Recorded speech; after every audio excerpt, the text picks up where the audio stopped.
समुच्चय में से किसका उपसमुच्चय है इसका निर्णय कीजिए। समुच्चय A बराबर x जहाँ x बिलोंग्स टू R तथा x square minus 8x plus 12 बराबर 0 को संतुष्ट करने वाली सभी वास्तविक संख्याएं x है। समुच्चय B के अवयव है 2 4 6, C के अवयव है 2 4 6 8 10 से अनंत तक और समुच्चय D का अवयव है 6। तो हमें क्या दिए हुए, हमें 4 समुच्चय दिए हुए और हमें पूछा कि निम्न समुच्चय में से कौन किसका उपसमुच्चय है। तो उपसमुच्चय क्या होता है, यदि कोई अवयव जो समुच्चय A में संबंधित है तो यदि वह अवयव B का भी एक अवयव, यानी कि यदि x उस B समुच्चय का भी अवयव निकलता है, प्रत्येक किसके लिए, प्रत्येक x बिलोंग्स टू A, यानी कि x के प्रत्येक अवयव क्या है समुच्चय B में भी है, तो हम क्या बोलते हैं कि A B का उपसमुच्चय होता है। A B का उपसमुच्चय होता है। अब देखते हैं कि हमारा समुच्चय A क्या है। समुच्चय A बराबर है x, जबकि x क्या है, वास्तविक संख्या है और हमें दिया हुआ कि x square minus 8x plus 12 वो क्या है, बराबर है 0 के। तो यहाँ से हमें x के अवयव निकाल लेते हैं। तो यहाँ से द्विघात समीकरण को हल करेंगे तो हमें क्या मिलेगा, x स्क्वायर माइनस, इसको ऐसे दो टुकड़ों में विभाजित करते हैं जिनका क्या हो जाना चाहिए, योगफल माइनस 8x होना चाहिए और गुणनफल क्या होना चाहिए, माइनस 12 x स्क्वायर। तो हमें से दो टुकड़े क्या हो जाएंगे, 6 और 2, जिनका योगफल कितना हो जाएगा, माइनस 8 हो जाएगा। तो माइनस 6 और माइनस 2x प्लस 12 बराबर हो गया 0। तो यहाँ से हम क्या करेंगे, इसमें से x कॉमन लेंगे और इसमें से माइनस 2 कॉमन लेंगे। तो यहाँ x कॉमन लेने पर क्या मिल जाएगा, x माइनस 6, यहाँ से माइनस 2 कॉमन लेंगे तो यहाँ बचेगा x माइनस 6 बराबर 0। अब यहाँ से x माइनस 6 कॉमन लेंगे तो हमें क्या मिलेगा, x माइनस 2 बराबर हो गया 0। तो यहाँ से अगर इन दोनों पदों को 0 के बराबर रखेंगे तो हमें मिलेगा x बराबर 6 और x बराबर 2। तो समुच्चय एक के अवयव क्या हो जाएंगे, यहाँ से समुच्चय एक के अवयव हो गया हमारे पास 2 और 6। ये केवल दो ही अवयव है, वास्तविक संख्या है, दो वास्तविक संख्या जिनके लिए क्या होगी, समीकरण संतुष्ट करेगी। अब समुच्चय B के अवयव क्या दिए हुए हैं, समुच्चय B के अवयव हमारे पास 2 4 और 6, तीन अवयव दिए हुए हैं। समुच्चय B के अवयव है 2 4 और 6।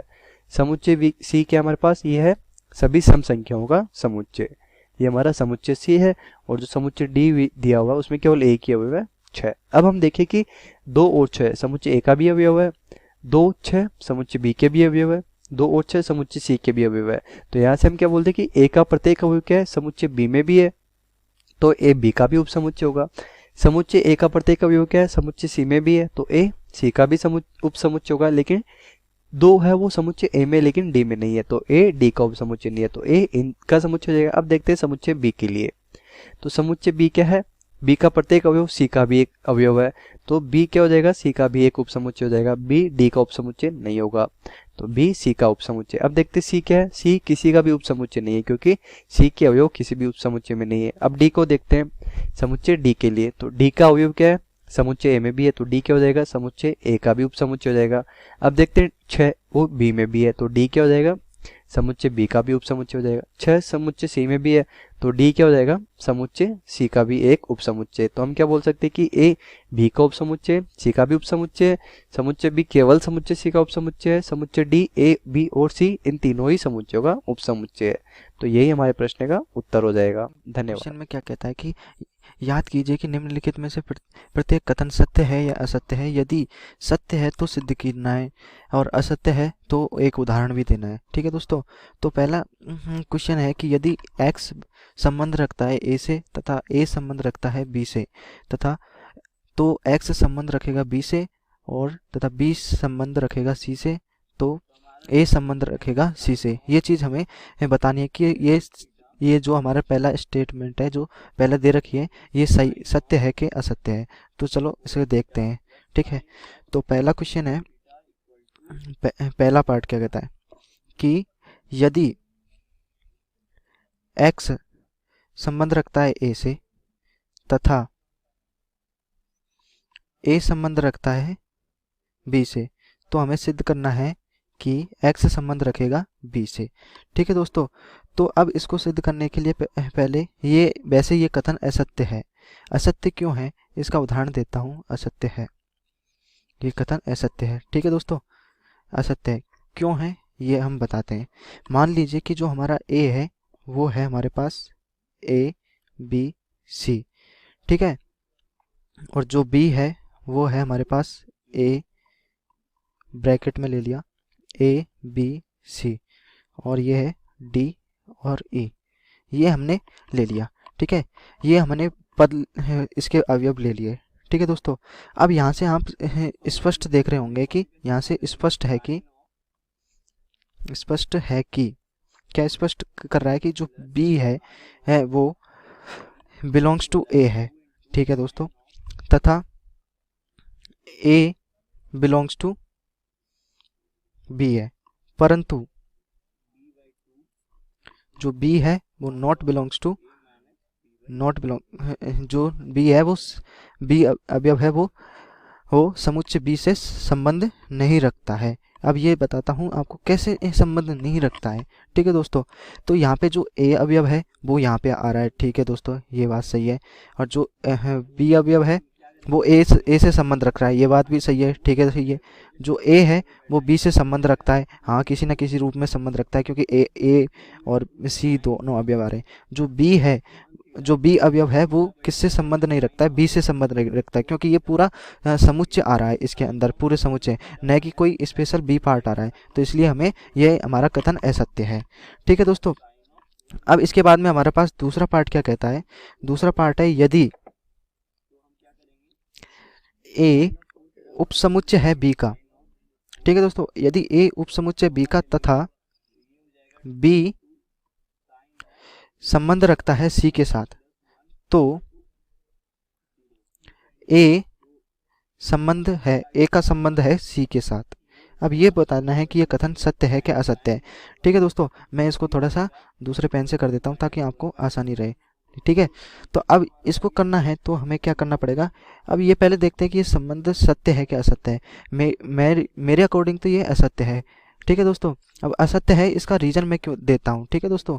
असत्य है तो क्यों है, तो इसका उदाहरण लेते हैं पहले हम कि A बराबर कोई संख्या मान ली A, B, ठीक है दोस्तों, और जो B है B मान लिया हमने A, B, C, ठीक है दोस्तों, तथा अब हमें C भी मानना पड़ेगा, तो C मान लिया हमने A, B और ब्रैकेट में A, B, C फिर D। अब इन तीनों उदाहरणों से तीनों जो हमने माने हैं इनसे आपको स्पष्ट दिख रहा होगा कि जो A के सारे अवयव हैं B में, है ना, तो ये हमें पता चल रहा है कि ये वाली कंडीशन A उपसमुच्चय है B, ये वाली कंडीशन तो हमारी संतुष्ट हो गई, ठीक है, ये वाला। अब B संबंध रख रहा है C के साथ, ठीक है दोस्तों, तो B किसी न किसी रूप में एक संबंध रख रहा है। यहाँ पे A अवयव है और B भी हमारे पास है, B ये पूरे सारे के सारे अवयव हैं और B भी है हमारे पास, ठीक है दोस्तों। पर यहाँ पे जो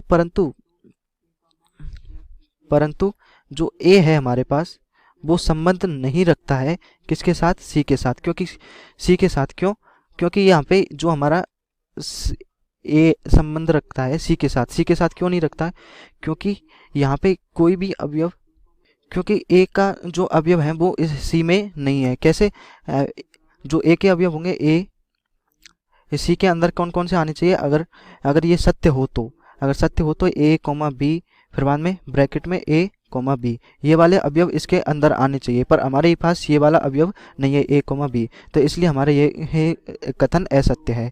अब हम तीसरे पार्ट पे आते हैं। तीसरा पार्ट क्या कहता है, तीसरा पार्ट है हमारे पास यदि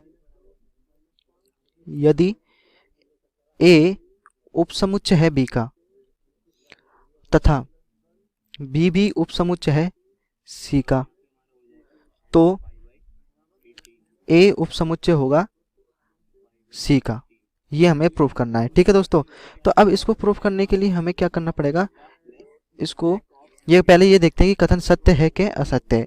मेरे अनुसार तो ये सत्य है। अब सत्य है तो क्यों है ये मैं बताता हूँ, ठीक है दोस्तों। तो हम जानते हैं कि A उपसमुच्चय B है, इसका मतलब है A उपसमुच्चय B है, इसका मतलब हो गया हमारे पास जो कोई अवयव है वो A से संबंध रखता है तथा और B से भी संबंध रखता है ना, ठीक है दोस्तों। तो A उपसमुच्चय B से, तो यानी इसका करने का कथन ये है। ऐसे ही पुनः दोबारा कर लेते हैं हम, पुनः जो B है वो उपसमुच्चय है C का, तो इसका मतलब है कि जो कोई भी नया अवयव है A है वो C से संबंध रखता है, ठीक है, तो और A से संबंध रखता है तथा A B से भी संबंध रखता है, ठीक है दोस्तों। तो अतः हम इन दोनों कंडीशनों को देखते हुए कह सकते हैं कि जो ए है वो संबंध रखता है ए के साथ भी और ए संबंध रखता है सी के साथ भी। तो अर्थात इसका मतलब हो गया, हमारे पास ए ये हो जाएगा हमारे पास ए उपसमुच्चय है सी का। ठीक है, अब ये कैसे कह दिया हमने ए उपसमुच्चय है।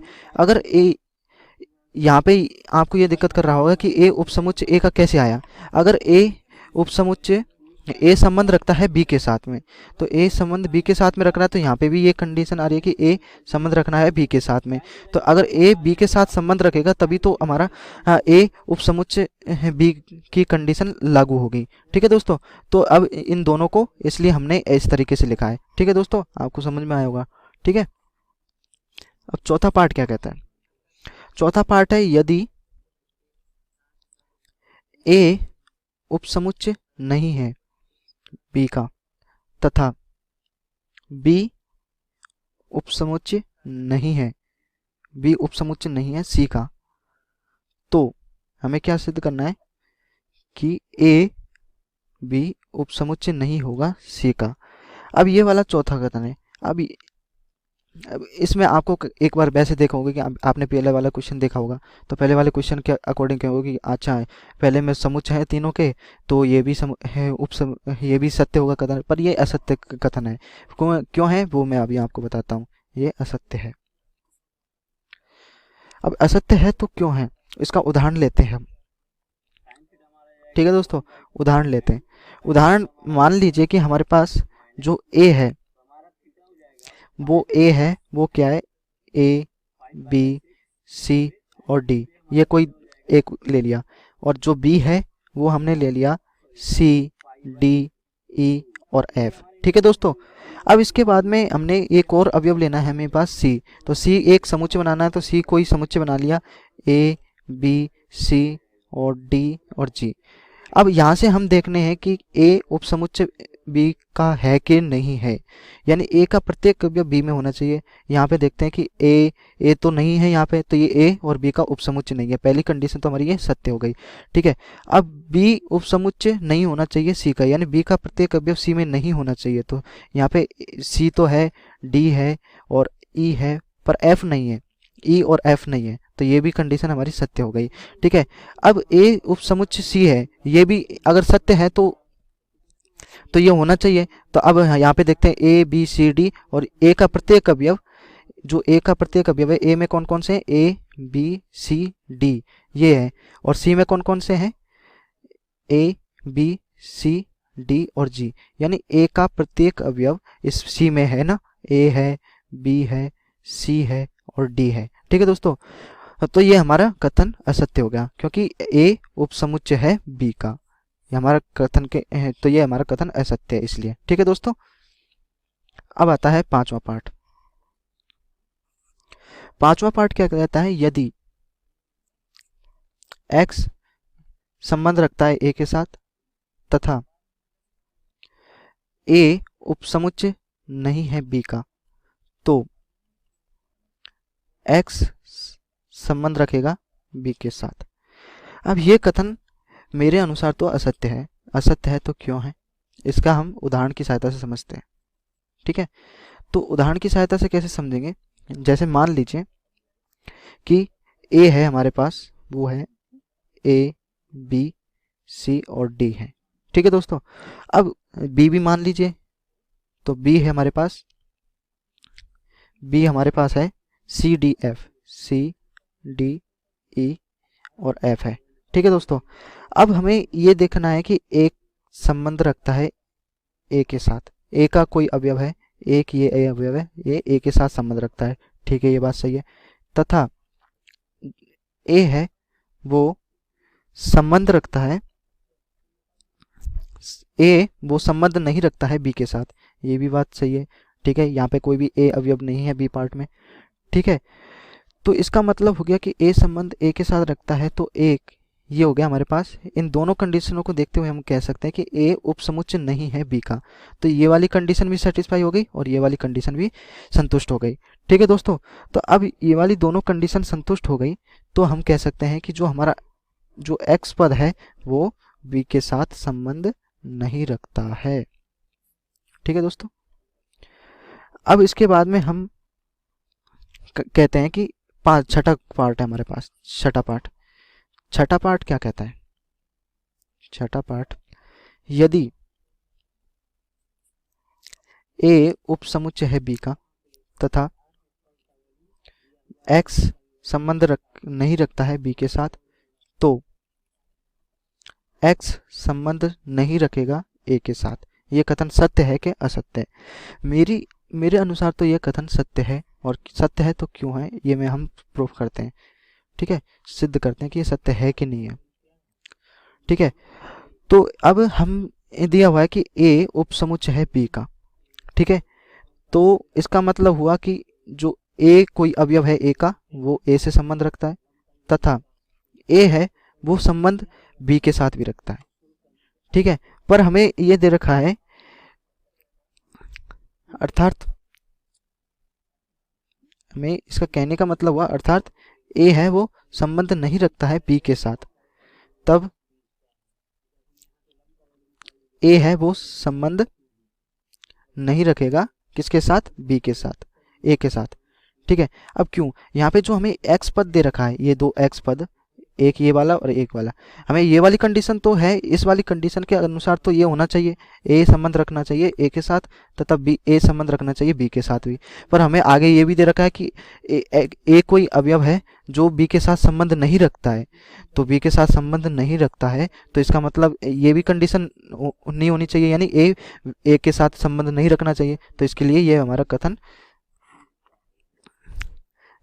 कथन सत्य है। ठीक है दोस्तों, आपको समझ में आया होगा कि ये वाली कंडीशन और ये वाली कंडीशन, तो ये हमारा सही है ये कथन कि A, अगर ये वाली कंडीशन है हमारे पास तो ये वाला कथन सत्य होगा। ये वाली कंडीशन, अगर ये यहाँ पे x बिलोंग्स टू A देता तो हमारा कथन असत्य हो जाता। ठीक है दोस्तों, आपको समझ में आया होगा।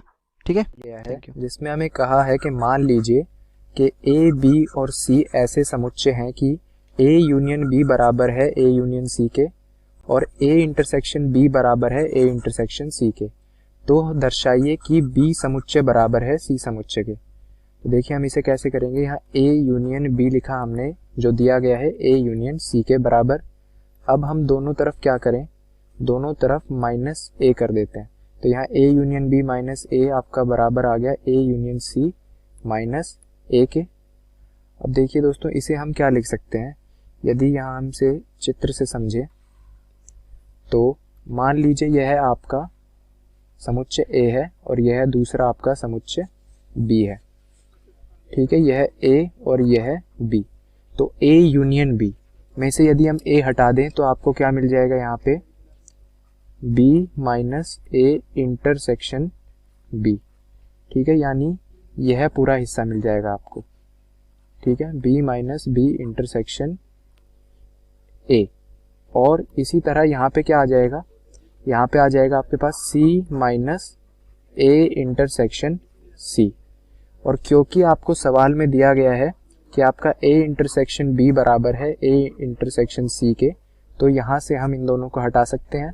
तो आपका आया दोस्तों B बराबर C, और यही हमें सवाल में सिद्ध करना था, तो यहाँ हमने यह सिद्ध कर दिया। धन्यवाद। चार प्रतिबंध तुल्य है ऐसा दिखाना है। पहला क्या है, A जो है उपसमुच्चय है B का, दूसरा A माइनस B बराबर में क्या है फाई है, यानी कृत समुच्चय है, और तीसरा जो है A जो है उपसमुच्चय है B जो कि बराबर है किसका, B का, और चौथा है A का जो सर्वनिष्ठ है B के साथ में, मतलब इंटरसेक्शन है B के साथ में, वो क्या है A है।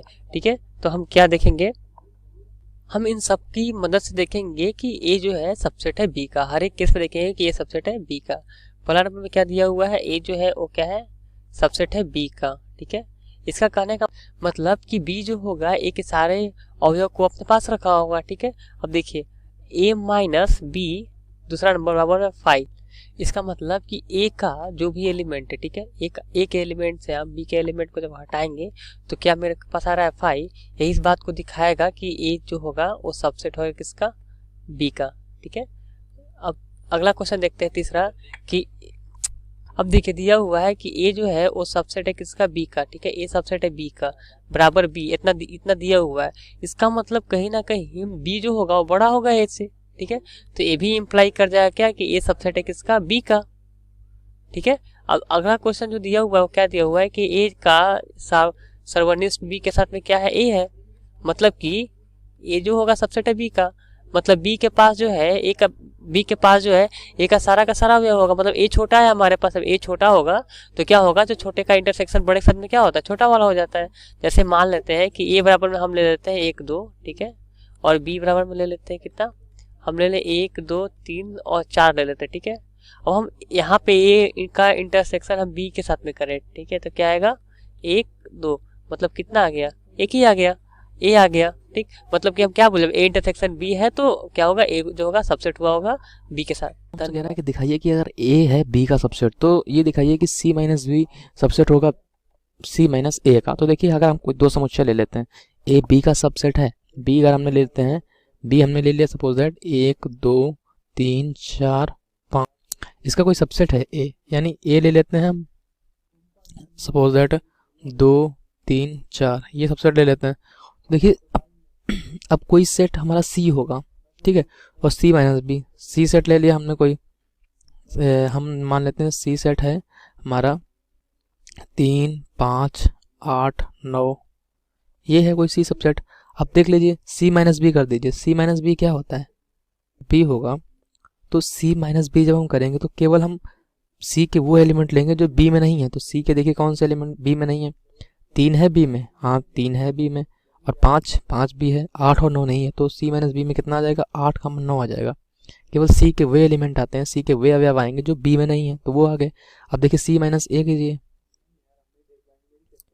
सी माइनस ए बराबर, तो सी माइनस ए करेंगे आप, तो सी माइनस ए देखिए ऐसे कौन से अवयव हैं जो सी में है और ए में नहीं है। तो देखिए 3 ए में नहीं है, 5 भी नहीं है, 8 भी नहीं, 9 भी नहीं है, तो सी माइनस ए कितना आ जाएगा, 3 5 8 और 9 आ गया, ये आ गया। सपोज अगर हम इसमें 2 मान लेते तो फिर अगर 2 भी मान लेते तो केवल 3 5 8 9 आता, ठीक है, और तब भी इसमें ये आता, मान लीजिए 2 3 5 8 9 है आपकी सुविधा के लिए। अब देखिए सी माइनस बी करेंगे तो कौन से अवयव आएंगे, सी के वे अवयव जो बी में नहीं है, तो 2 तो है, 3 भी है, 5 भी है, 8 और 9 नहीं है, तो 8 और 9 आ गया। सी माइनस ए करेंगे तो देखिए 2 तो है ए में, तो 2 नहीं आएगा, 3 भी है तो 3 नहीं आएगा, 5 नहीं, अभी 3 भी नहीं आएगा क्योंकि 3 है, ठीक है, तो ये 3 भी नहीं आएगा क्योंकि 3 ए में मौजूद है, तो 2 भी मौजूद है, 3 भी मौजूद है, 5 नहीं है, 8 नहीं है, 9 नहीं है ए में, तो सी माइनस ए में क्या आ गया, 5 8 9। अब कह रहा है सिद्ध कीजिए कि सी माइनस बी जो है वो सबसेट है सी माइनस ए का। तो आप देख लीजिए सी माइनस ए है, तो सी माइनस ए में कौन कौन से अवयव हैं, 5 8 9 है, इसका सबसेट 8 का 9 होगा, इसके सबसेट क्या होंगे, सी माइनस ए के सबसेट क्या होंगे, इसके जब हम सबसेट निकालेंगे, ठीक है, तो क्या निकल के आएंगे हमारे पास, 5 निकल के आएगा, 8 निकल के आएगा, 9 निकल के आएगा, ठीक है, 5 तो होता ही होता है सभी का सबसेट। इसके बाद 5 का 8 5 का 9 8 का 9, ठीक है, और 5 का 8 का 9, ठीक है, तो 3 अवयव हैं तो 2 की घात 3 8 आ जाएंगे, ठीक है। तो अब देखिए सी माइनस बी क्या था आपका, 8 का 9 था, 8 का 9, ये 8 का 9 है, और सी माइनस ए का सबसेट क्या क्या है, सी माइनस ए के सबसेट में देखिए 8 का 9 आ रहा है, तो यानी सी माइनस बी जो है वो सबसेट है सी माइनस ए का। तो हाँ ये हमने सिद्ध कर दिया कि सी माइनस ए जो है इसका सबसेट है, यही हमें सिद्ध करना था, तो ये सिद्ध, ठीक है। पी ए बराबर पी बी, तो सिद्ध कीजिए कि ए बराबर बी। तो यहाँ पर ए और बी हमारे पास क्या दे रखे हैं, समुच्चय दे रखे हैं, तो ए और बी समुच्चय है, तो पी ए का मतलब क्या होता है, तो पी ए जो होता है हमारे पास यहाँ पे पी ए को मैं लिख सकता हूँ ए का घात समुच्चय।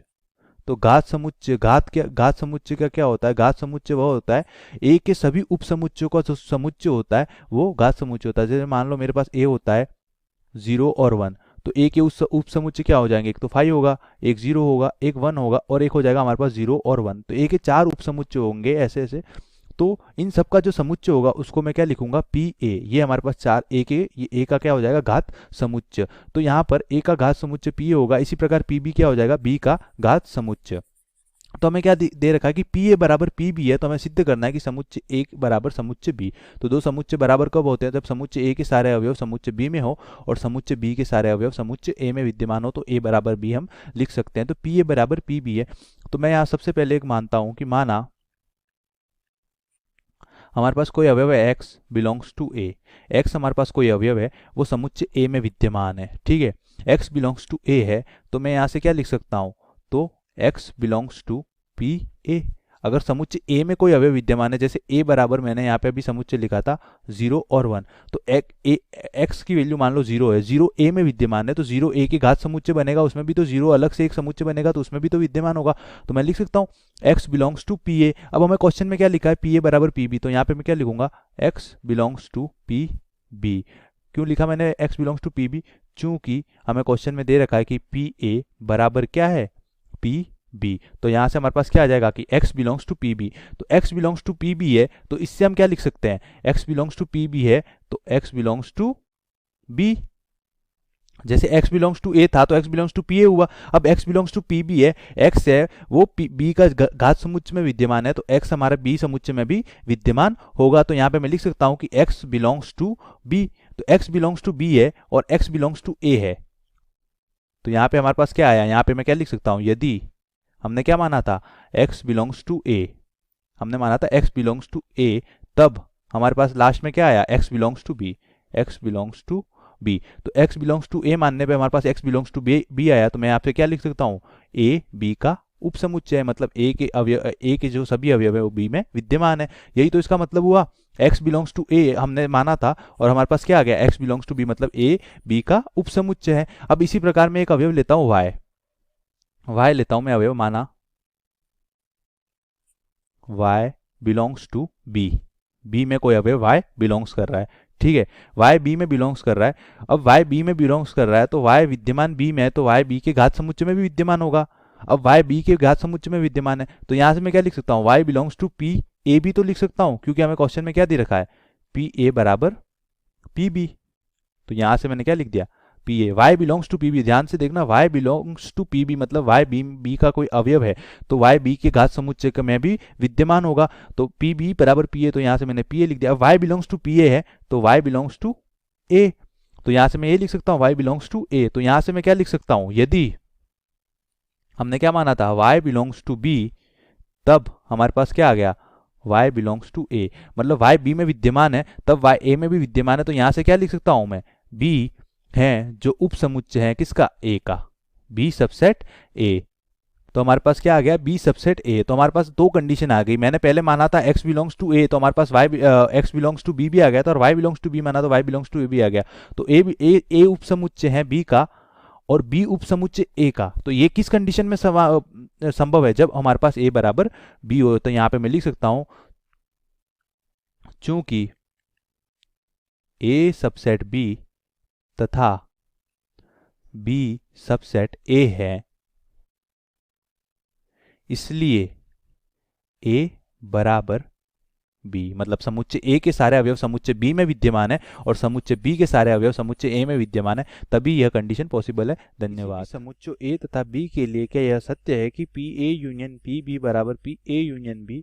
अपने उत्तर का औचित्य बताइए। तो आइए इस क्वेश्चन को सॉल्व करते हैं। तो सबसे पहले तो यहाँ पे हमें a और b दो समुच्चय दे रखे हैं, हमें क्या बोला है? p a union p b।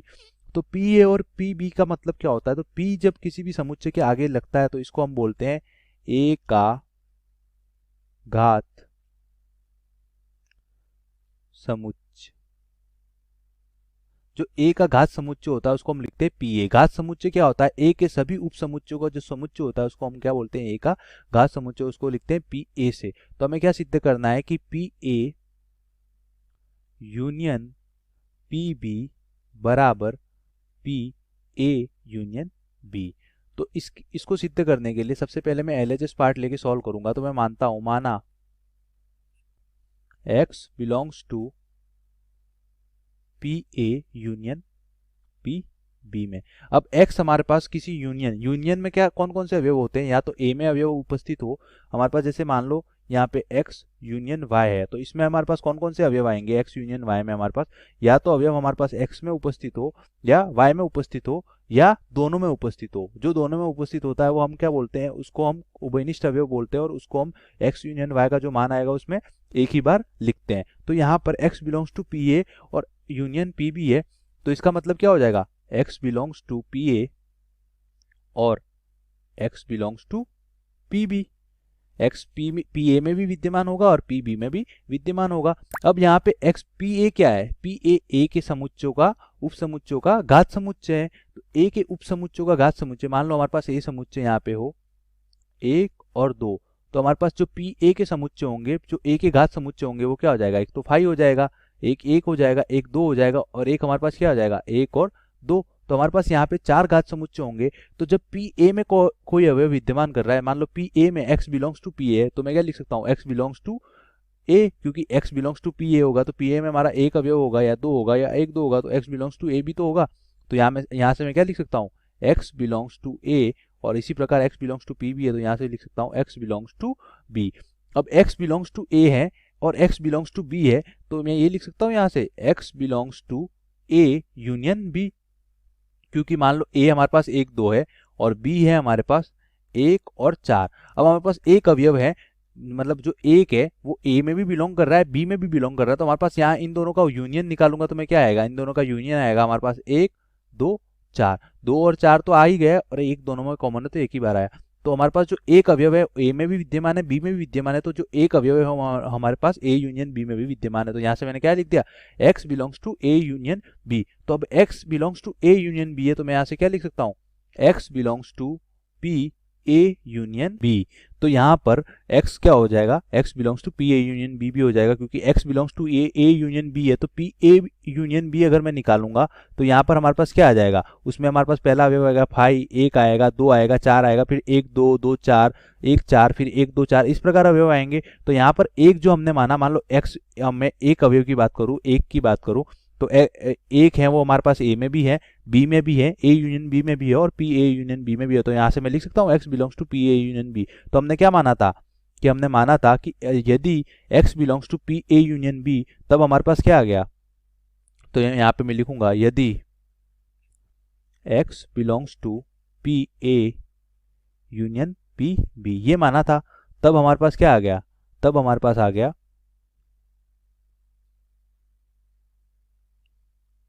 तब x belongs to P A union B, ये मानने पर हमारे पास ये आ गया। तो यहां से क्या लिख सकता हूं मैं? यहां से लिख सकता हूं मैं P A union P B subset है किसका? P A यूनियन B का। अब इसी प्रकार मैं मानता हूं कि माना y belongs to P A union B, y belongs to P A union B। तो यहां से क्या हो जाएगा? y belongs to y A union B के घात समुच्चय में विद्यमान है, तो y A यूनियन B में भी विद्यमान होगा, तो A यूनियन B। तो यहाँ पे y belongs to A union B है, तो यहाँ पे मैं क्या लिख सकता हूँ? यहाँ पे मैं लिख सकता हूँ y बिलोंग्स टू A और y बिलोंग्स टू B, क्योंकि y A यूनियन B में है तो y A में भी विद्यमान होगा और y B में भी विद्यमान होगा। तो y बिलोंग्स टू A है और y बिलोंग्स टू B है, तो यहाँ पे मैं क्या लिख सकता हूँ? यहाँ से लिख सकता हूँ मैं y belongs to P A और y belongs to P B। Same ऊपर वाली प्रोसेस में वापस कर रहा हूँ, तो यहाँ पे y बिलोंग्स टू A है तो y belongs to P A भी होगा और y belongs to P B भी होगा। तो यहाँ से मैं ये भी लिख सकता हूँ y belongs to P A union P B। y P A में विद्यमान है, y P B में विद्यमान है, तो दोनों के यूनियन में भी विद्यमान होगा। तो यहाँ पे हमने क्या माना था और क्या मिल गया हमें? यहाँ पे हमने माना था कि y माना y बराबर, हमने क्या माना था यहाँ पे? y belongs to P A union B, और हमारे पास क्या माना, क्या आ गया? y belongs to P A union B। तो यहाँ पे मैं लिखूंगा यदि, क्या माना था हमने? y belongs to P A union B, तो हमारे पास क्या गया? तब y belongs to P A union P B। तो हमारे पास y belongs to P A union B माना था, तब y belongs to P A union P आ गया। तो हमारे पास क्या हो जाएगा? P A यूनियन B है वो उप समुच्चय है किसका? P A union P B। तो ये हो गया हमारे पास P B।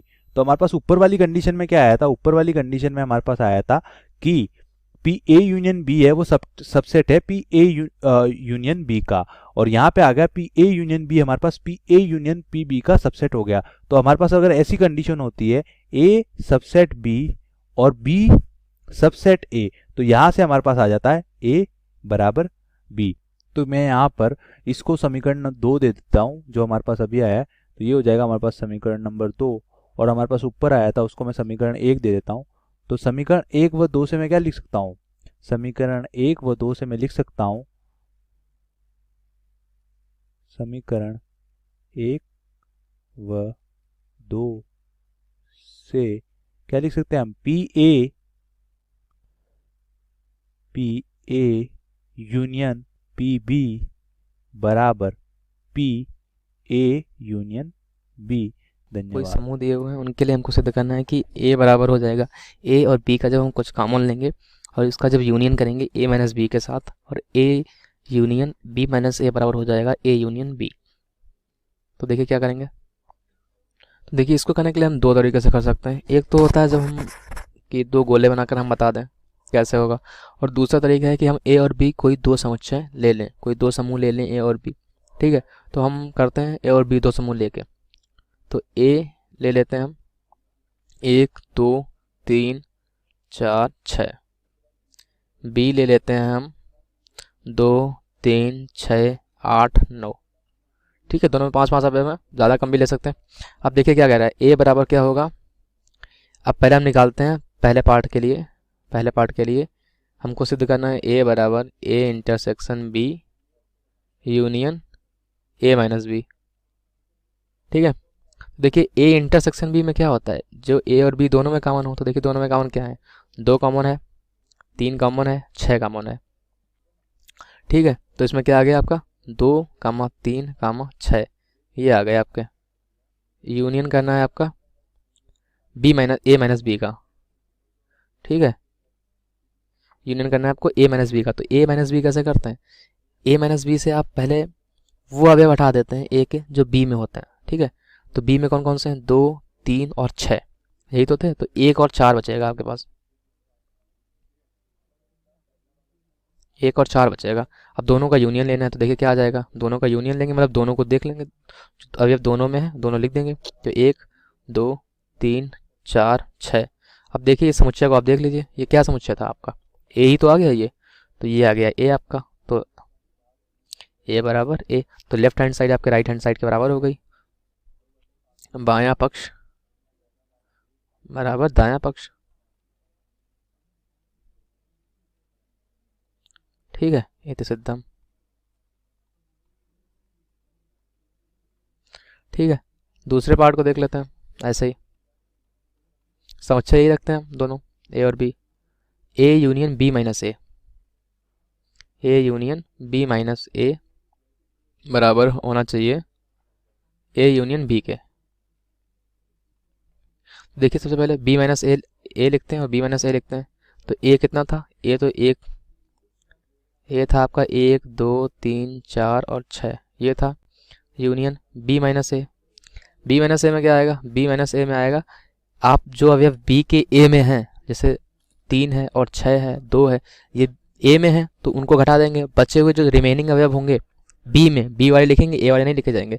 तो बी में क्या बचता है, 2 3 और 6 के अलावा 8 और 9 बचता है, तो पर 8 और 9 लिख देंगे। ठीक है, अब ए यूनियन बी देखिए कितना था, ए यूनियन बी अगर आप करेंगे, ए यूनियन बी को करेंगे आप, तो कितना आ जाएगा 1 2 3 4 6 8 9, यही तो आ जाएगा। दोनों में जो अवयव हैं कॉमन नहीं, दोनों में जो अवयव हैं वो आ जाएंगे, जो रिपीट हो रहे हैं उनको छोड़ देंगे। 1 2 3 4 6 8 9, जो रिपीट हो रहे थे उनको छोड़ दिया, बाकी सारे अवयव लिख दिए ए और बी के। ठीक है, इनका यूनियन लीजिए, देखिए क्या आ जाएगा 1 2 3 4 6 और इधर से आ जाएगा 8 और 9।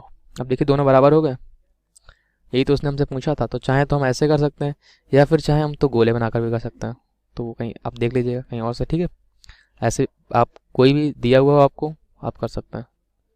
दो समुच्चय मानिए और सिद्ध कर दीजिए। धन्यवाद। धर्मों का प्रयोग करके सिद्ध कीजिए कि ए तथा बी के सर्वनिष्ठ का जो सम्मेलन होगा वो समुच्चय ए के बराबर होगा, तथा ए तथा बी के सम्मेलन का जो सर्वनिष्ठ होगा वो समुच्चय ए के बराबर होगा। क्योंकि हम जानते हैं कि जो समुच्चय ए तथा बी का सर्वनिष्ठ होगा वह समुच्चय ए का क्या होगा, उपसमुच्चय होगा। क्योंकि ये ए का उपसमुच्चय, अतः हम क्या कह सकते हैं, ए तथा ए सर्वनिष्ठ बी का जो सम्मेलन होगा, क्योंकि क्या देखा हमने कि ए तथा बी का जो सर्वनिष्ठ है वो समुच्चय ए का क्या है, उपसमुच्चय है। तो यह समुच्चय किसके बराबर हो जाएगा, यह मेरा समुच्चय ए के बराबर हो जाएगा। इसी प्रकार अगर मैं यहां से देखूं,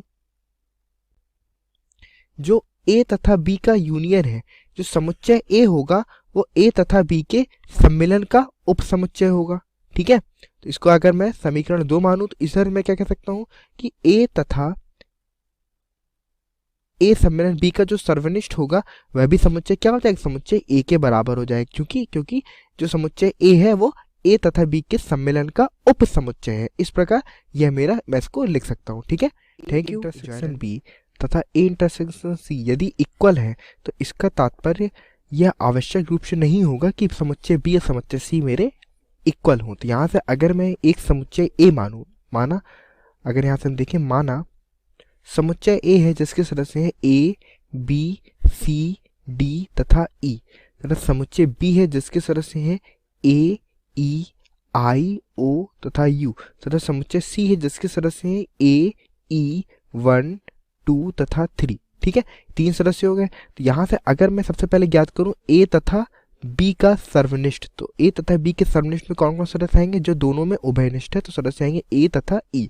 इसी प्रकार अगर मैं ए तथा, दूसरा क्या था, ए तथा सी का अगर मैं सर्वनिष्ठ ज्ञात करता हूं तो इसमें भी कौन कौन से उभयनिष्ठ सदस्य आएंगे, ए तथा ई। तो यहाँ से मैं देख सकता हूँ कि चूंकि ए इंटरसेक्शन बी मेरा बराबर है ए इंटरसेक्शन सी, किंतु यहाँ से हम देख सकते हैं कि समुच्चय बी तथा समुच्चय सी इक्वल नहीं है, क्योंकि बी और सी में कैसे सदस्य हैं, भिन्न भिन्न सदस्य हैं, बी नॉट इक्वल टू सी। यही हमें सिद्ध करना था कि यह कोई जरूरी नहीं है कि अगर ए तथा बी का सर्वनिष्ठ ए तथा सी के सर्वनिष्ठ के बराबर है तो बी और सी मेरे इक्वल होगा, ऐसा कोई आवश्यक नहीं है। Okay, thank you, enjoy learning. कह रहा है कि 2 समुच्चय दिए हुए हैं ए और बी, और कह रहा है समुच्चय जो है हमारा x के लिए ए इंटरसेक्शन x जो है वो B intersection x, A intersection x और बी इंटरसेक्शन x, यानी ए और x में जो कॉमन है और बी और x में जो कॉमन है वो फाई के बराबर है, यानी उसमें कोई भी अवयव कॉमन नहीं है।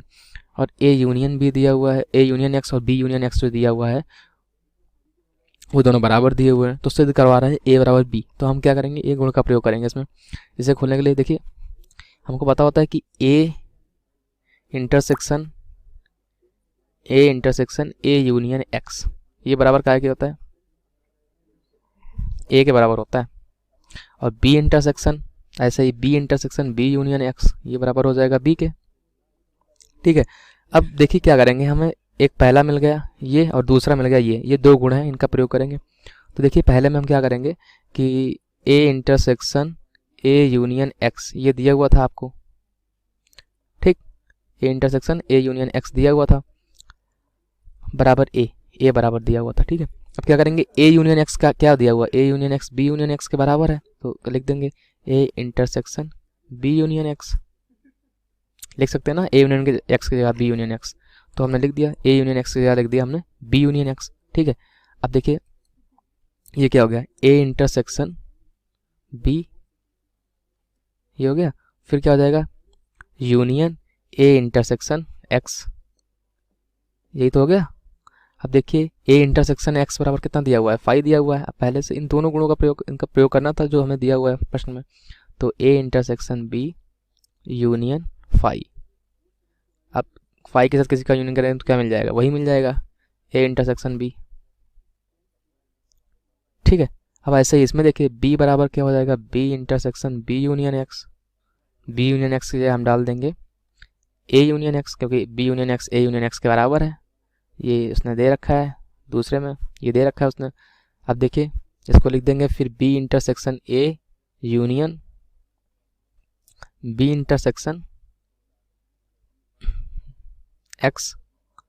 ठीक, अब देखिए b इंटरसेक्शन x तो कुछ नहीं होगा 5 होगा, क्योंकि दे रखा है उसने b इंटरसेक्शन x 5 दे रखा है, तो b intersection a union phi.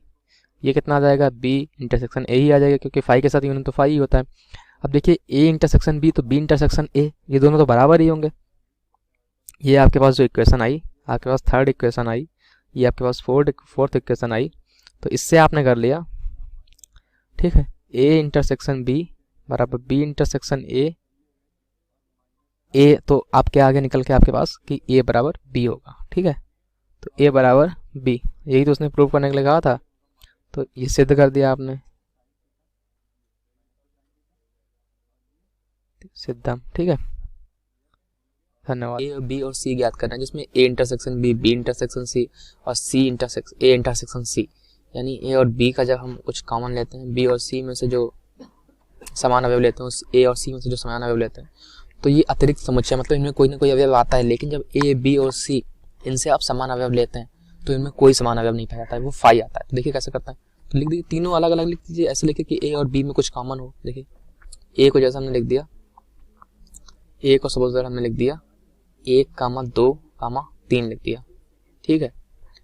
अब बी को लिख देते हैं कुछ, बी को कुछ ऐसा लिखेंगे कि बी ए और बी में कुछ तो कॉमन होना चाहिए, क्योंकि ए इंटरसेक्शन बी जो है वो कुछ ना कुछ है, मतलब अतिरिक्त समुच्चय है। अतिरिक्त मतलब उसमें कोई ना कोई अवयव तो है। तो इसको हम लिख देते हैं, सपोज दैट इसको हम लिख देते हैं 2,5,7 कुछ ऐसा लिख देते हैं समुच्चय। अब देखिए ए इंटरसेक्शन बी करेंगे आप तो कितना मिल जाएगा आपको, 2 मिल जाएगा आपको। सी लिख देते हैं, अब बी इंटरसेक्शन सी में भी कुछ मिलना चाहिए, तो सी वाला लिख देते हैं कुछ। देखिए सी में लिख देते हैं कुछ, सी में कुछ ऐसा लिख देते हैं। अब ए इंटरसेक्शन सी भी आपको कुछ ना कुछ मिलेगा, तो सी में कुछ ऐसा डाल देते हैं जो ए और सी में होगा। तो सी में अगर हमने वो डाल दिया जो बी में भी है, तब तो फिर वो ए बी और सी तीनों में कॉमन हो जाएगा। तो सी में जो पहले आया था वो हम नहीं रखेंगे, हम सी में कुछ ऐसा कॉमन रखते हैं, सी और ए में कुछ कॉमन रख देते हैं, जैसे 1 को हमने कॉमन रख दिया सी और ए में, ठीक है। और बी और सी में भी कुछ कॉमन रखना है, तो हम 5 को कॉमन रख देते हैं, बाकी हम लिख देते हैं इसमें कुछ 8 डाल देते हैं। अब देखिए क्या हो गया, ए इंटरसेक्शन बी 2 आया था, बी इंटरसेक्शन सी कितना आ जाएगा, बी इंटरसेक्शन सी कितना आ गया, 5 आ गया, ठीक है। और सी ए इंटरसेक्शन सी देखिए कितना हो जाएगा, ए और सी में जो समान अवयव देखेंगे तो कितना हो गया, 1 आ गया, ठीक है। अब देखिए आप A intersection B intersection C, क्या कोई ऐसा अवयव है जो ए बी और सी तीनों में कॉमन हो। देखिए ए बी और सी में, ए में 1 2 3 है, बी में 2 5 7 है, 1 5 8 है, तो 1 भी तीनों में कॉमन नहीं है, 2 भी तीनों में कॉमन नहीं है, 3 भी तीनों में कॉमन नहीं है, 5 भी तीनों में कॉमन नहीं है, 7 भी नहीं है और 8 भी नहीं है। तो ए इंटरसेक्शन बी इंटरसेक्शन जो हो गया, इसमें तो कोई भी अवयव नहीं आ जाएगा, ठीक है। तो ये कितना हो गया, ये फाई हो गया। तो ऐसे समुच्चय आप कई समुच्चय हो सकते हैं ऐसे, ठीक है। तो ऐसे आप लिख दीजिएगा। धन्यवाद। ठीक है, सर्वेक्षण से ज्ञात हुआ कि 150 विद्यार्थी चाय, 225 विद्यार्थी कॉफी तथा 100 विद्यार्थी चाय तथा कॉफी दोनों पीते हैं। तो ज्ञात कीजिए कितने विद्यार्थी ऐसे हैं जो ना तो चाय पीते हैं ना ही कॉफी पीते हैं। तो कुल विद्यार्थी हैं मेरे 600, ठीक है, जिसमें से जो सर्वेक्षण में चाय पीते हैं ऐसे विद्यार्थियों की संख्या अगर मैं टी मानूं तो एन टी कितना हो जाएगा 150, और जो कॉफी पीते हैं एन सी, ठीक है, तो एन सी मानूं तो वो कितना हो जाएगा 225, ठीक है। और जो दोनों ही उत्पाद पसंद करते हैं यानी कि इन दोनों का उभयनिष्ठ, तो एन टी इंटरसेक्शन सी कितना हो जाएगा 100। तो यहाँ से अगर मैं ज्ञात करूं कि कितने विद्यार्थी ऐसे हैं जो कोई ना कोई चाय या कॉफी में से कुछ ना कुछ जरूर पीते हैं, तो क्या हो जाएगा इसको लिखूंगा टी यूनियन सी में, क्लियर कर लेता हूँ इसको। क्या लिखेंगे, T union C, T union C क्या हो जाएगा n T plus n C, तो क्या घट जाएगा जो दोनों ही पीते हैं, तो एन टी इंटरसेक्शन सी। तो यहाँ से हम निकाल सकते हैं, ये हो जाएगा 125 प्लस 225 माइनस 100, ठीक है। तो यहाँ से क्या आ जाएगा, यह आ जाएगा 50 प्लस 225, तो ऐसे कितने विद्यार्थी हो गए 275, ठीक है। यानी कि 275 ऐसे विद्यार्थी हैं जो कोई ना कोई उत्पाद पसंद करते हैं। तो जो हमसे पूछा गया है कि कितने विद्यार्थी ऐसे हैं जो कोई भी ना तो चाय पीते हैं ना तो कॉफ़ी पीते हैं, तो ऐसे विद्यार्थी कैसे हो जाएंगे, हम देख सकते हैं ऐसे विद्यार्थी 600 में से मैं 275 क्या कर दूंगा, घटा दूंगा, तो कितने आ जाएंगे, तो ऐसे विद्यार्थी आएंगे मेरे पास 325, ठीक है, जो ना तो चाय ना ही कॉफ़ी पसंद करते हैं। Okay, thank you. 100 विद्यार्थी हिंदी, 50 विद्यार्थी अंग्रेजी तथा 25 विद्यार्थी दोनों भाषाओं को जानते हैं, ठीक है। तो विद्यार्थियों में से प्रत्येक या तो हिंदी को जानते हैं या अंग्रेजी जानते हैं। ठीक है, हमें बताना है समूह में कुल कितने विद्यार्थी हैं। ठीक है, सबसे पहले अगर मैं देखूं जो विद्यार्थी हिंदी को जानते हैं तो NH यानी कि हिंदी जानने वाले विद्यार्थियों की संख्या कितनी है 100। जो विद्यार्थी अंग्रेजी भाषा को जानते हैं तो ऐसे अंग्रेजी जानने वाले विद्यार्थियों की संख्या कितनी है 50।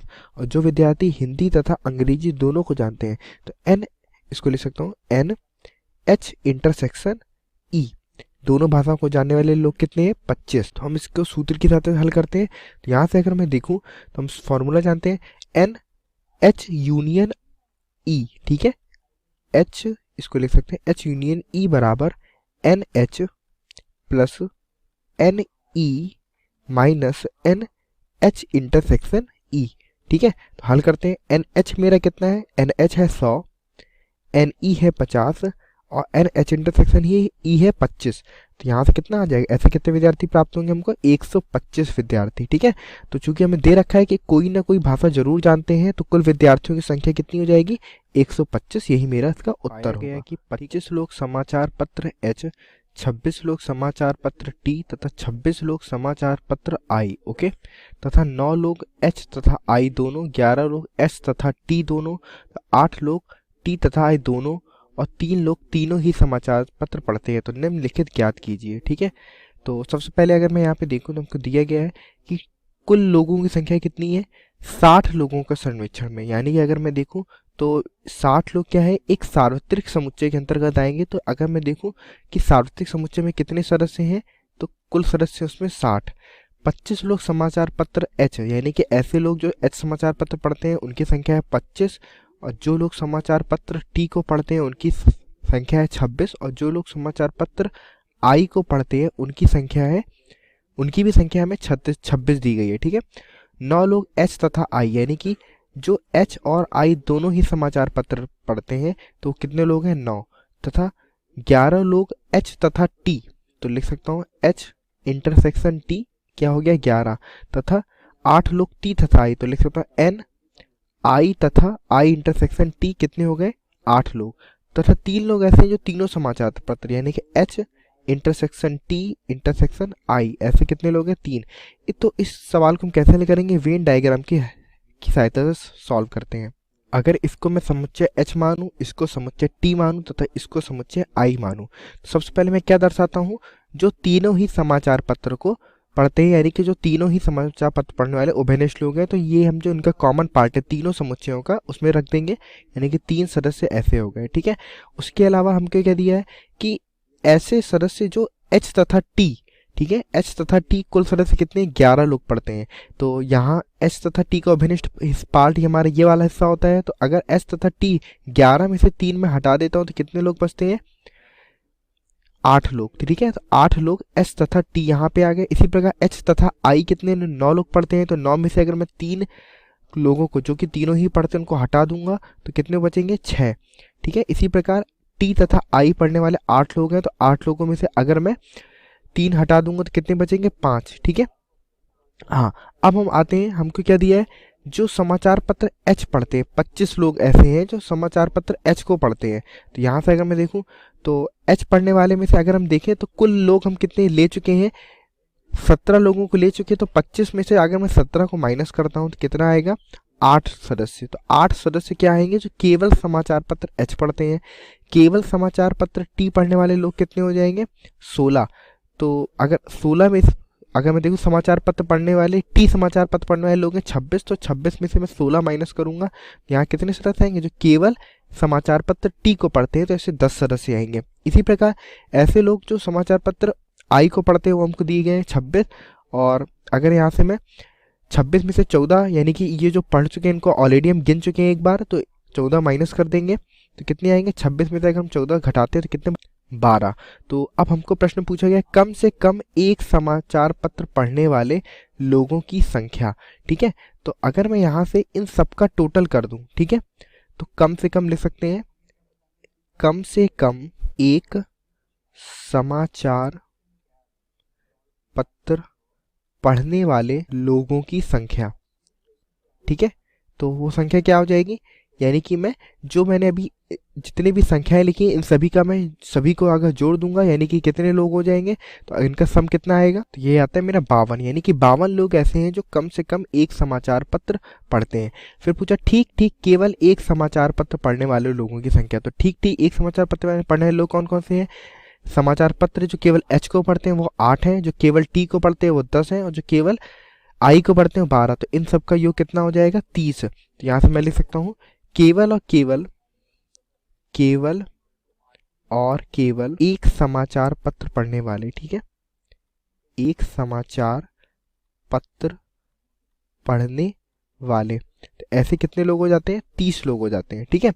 तो ये मेरा इसका उत्तर हो जाएगा, ठीक है। Thank you. पाया गया कि 21 लोग उत्पाद ए, 26 लोग उत्पाद बी, 29 लोग उत्पाद सी को पसंद करते हैं। यदि 14 लोग उत्पाद ए तथा बी, 12 लोग उत्पाद सी तथा ए, 14 लोग उत्पाद बी तथा सी और 8 लोग तीनों उत्पादों को पसंद करते हैं, तो हमें क्या बोला क्वेश्चन में कि ज्ञात कीजिए कि केवल कितने लोग सी उत्पाद को पसंद करते हैं। यहाँ पे थोड़ा सा मिसप्रिंट है, ज्ञात कीजिए कि कितने लोग केवल सी उत्पाद को पसंद करते हैं। तो आइए इस क्वेश्चन को सॉल्व करते हैं। तो इस क्वेश्चन को सॉल्व करने के लिए मैं एक वेन डायग्राम बनाऊंगा यहाँ पे। तो यहाँ पर ये हमारे पास वेन डायग्राम है, ये हमारा ए है, यहाँ पे हमें 3 बोला ए बी सी, तो ये हमारा ए है, ये हमारा बी है और ये हमारा सी है। और यहाँ पर हमारे पास जो ये एरिया आ रहा है वो तीनों में आ रहा है, ए में भी आ रहा है, बी में भी आ रहा है, सी में भी आ रहा है। तो ये हमारा क्या हो जाएगा? A intersection B intersection C. तो सबसे पहले हमें जो दे रखा है वो लिख लेते हैं। तो हमें क्या दे रखा है कि 21 लोग उत्पाद ए को, तो ए में जो हमारे पास नंबर ऑफ ए होगा, ए में जो अवयवों की संख्या होगी, कितने लोग ए में? 21, तो 21 लोग ए में। बी में जो है वो कितने? बी में है 26 लोग, तो एन बी हो गया हमारे पास 26 और एन सी कितना हो जाएगा? एन सी हो जाएगा हमारे पास 29। अब हमें और क्या दे रखा है? 14 लोग उत्पाद ए तथा बी, मतलब एन ए इंटरसेक्शन बी, ये हमें दे रखा है 14। एन 12 लोग उत्पाद सी तथा ए, तो एन सी इंटरसेक्शन ए, ये हमें दे रखा है 12। और 14 लोग उत्पाद बी तथा सी, तो एन बी इंटरसेक्शन सी हमें दे रखा है 14। अब हमें क्या और क्या दे रखा है? हमें 8 लोग तीनों उत्पादों को पसंद करते हैं। तो तीनों उत्पादों को पसंद करने वाले लोग हमारे पास क्या हो जाएंगे? N A intersection B intersection C, तीनों को पसंद कर रहे हैं, मतलब तीनों में जो उभयनिष्ठ है, तो n A intersection B intersection C, इसकी जो वैल्यू हमारे पास वो कितनी दे रखी है? 8।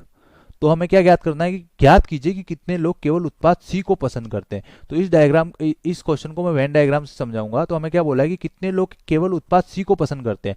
तो यहाँ पे आप सी का ये देख रहे होंगे, ये ए है, ये बी है और ये सी है। तो कितने लोग उत्पाद सी को? तो सी को केवल ये लोग पसंद कर रहे हैं, क्योंकि सी में ऐसे लोग भी आ रहे हैं जो ए और सी में कॉमन आ रहे हैं, जो बी और सी में कॉमन आ रहे हैं और जो तीनों में कॉमन आ रहे हैं। तो यहाँ पर जो ए वाला पार्ट है इसको मैं क्या बोलूंगा? B intersection C. ये वाला जो पार्ट है उसको मैं क्या बोलूंगा? यहाँ पे ए इंटरसेक्शन सी। और हमारे पास जो ये वाला पार्ट है ये हमारे पास कौन सा आ जाएगा? N A intersection B intersection C. ये वाला पार्ट हो जाएगा हमारे पास A intersection B intersection C. ये ए है, ये बी है और ये हो जाएगा हमारे पास ए इंटरसेक्शन बी। तो हमें क्या निकालना है कि ज्ञात कीजिए कि कितने लोग केवल सी को पसंद करते हैं। तो सी में तो हमारे पास ये भी आ रहा है, ए इंटरसेक्शन सी भी आ रहा है और बी इंटरसेक्शन सी भी आ रहा है। तो हमें क्या निकालना है? केवल सी को पसंद करते हैं। तो केवल सी को पसंद करने हैं तो हमें सी में से ये एरिया और ये एरिया घटाना पड़ेगा।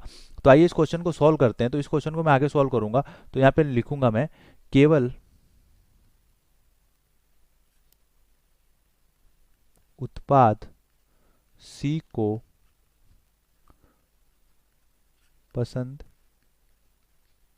करने वाले लोग। तो ये हो जाएगा हमारे पास सी के लोगों में से मैं जो कॉमन आ रहे हैं वो घटा दूंगा। तो हमारे पास एन सी, यहाँ पे क्या हो जाएगा? एन सी माइनस क्या क्या कॉमन आ रहा है? एक तो ए इंटरसेक्शन सी, तो एन ए इंटरसेक्शन सी, और क्या कॉमन आ रहा है? एन बी इंटरसेक्शन सी, तो minus n B intersection C. अब मैंने n A intersection C minus किया तो उसमें हमारे पास ये एरिया आ रहा है, ये वाला, ये मैं जो लाइन खींच रहा हूँ। और n B intersection C minus किया तो हमारे पास ये वाला एरिया आ रहा है। तो ये वाला जो बीच वाला एरिया है हमारे पास, ये वाला, ये 2 बार काउंट हो रहा है।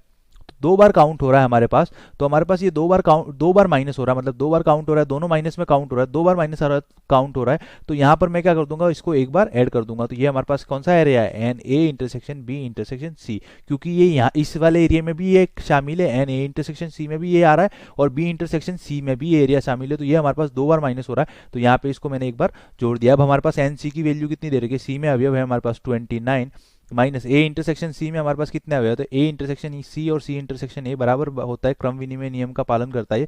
तो ये होता है हमारे पास 12 minus n B intersection C, तो बी इंटरसेक्शन सी में हमारे पास अवयव है 14, तो ये हो जाएगा 12 माइनस 14, 12 माइनस 14 और plus n A intersection B intersection C में हमारे पास अवयव है 8। तो यहाँ से हमारे पास केवल सी को पसंद करने वाले लोगों की संख्या आ जाएगी। तो ये हो जाएगी हमारे पास माइनस का कितना हो जाएगा, -12 माइनस 14, तो ये हो जाएगा माइनस का 26, तो 29 माइनस 26 कितना हो जाएगा 3 और प्लस का 8, तो ये हमारे पास कितना आ जाएगा 11। तो केवल 11 लोग हमारे पास ऐसे होंगे जो उत्पाद सी को पसंद करेंगे। धन्यवाद।